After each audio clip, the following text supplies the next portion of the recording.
अध्याय 1 श्लोक 42 में अर्जुन श्री कृष्ण से कहते हैं, वर्ण संकर अर्थात अवांछित संतानों की वृद्धि के परिणाम स्वरूप कुल का नाश करने वालों और उनके कुलों का जीवन नरक जैसा हो जाता है।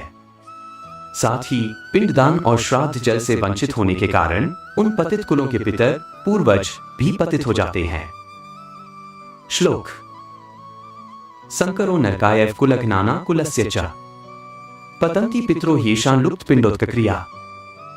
इस श्लोक में अर्जुन कह रहे हैं कि अगर परिवार में अधर्म और अव्यवस्था फैलती है तो केवल वर्तमान पीढ़ी ही नहीं, पूर्वजों, पितरों और आने वाली पीढ़ियों का भी पतन होता है। संस्कार और धर्म के अभाव में पितरों को श्राद्ध आदि लाभ नहीं मिलता, जिससे उनका भी कल्याण नहीं हो पाता।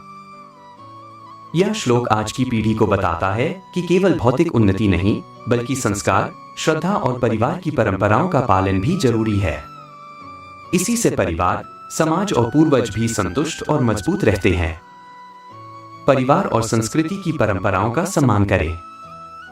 केवल अपनी उन्नति के बारे में न सोचें, बल्कि परिवार की प्रथाओं, संस्कारों और पितरों के प्रति श्रद्धा भी जरूरी है। अगर हम धर्म और रीतियों को छोड़ देते हैं तो सिर्फ अपना ही नहीं, बल्कि पूर्वजों का भी कल्याण बाधित होता है। कर्म और जिम्मेदारी का महत्व समझें। हर युवा अपने परिवार और समाज की परंपरा और असली मूल्यों को आगे बढ़ाए, जिससे आने वाली पीढ़ियां भी सही राह पर चल सके। सच्ची सफलता संस्कारों और धर्म में है। तेज तरक्की या धन पाने के साथ साथ नैतिकता, धर्म और परिवार की एकता को बनाए रखना सबसे बड़ा जीवन उपलब्धि है। पितरों के प्रति कृतज्ञ रहें।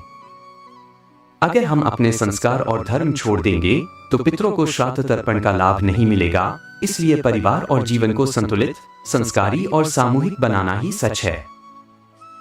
यह श्लोक याद दिलाता है कि परिवार, पूर्वज और संस्कारों का सम्मान ही युवा पीढ़ी और समाज की स्थिरता की सच्ची नींव है।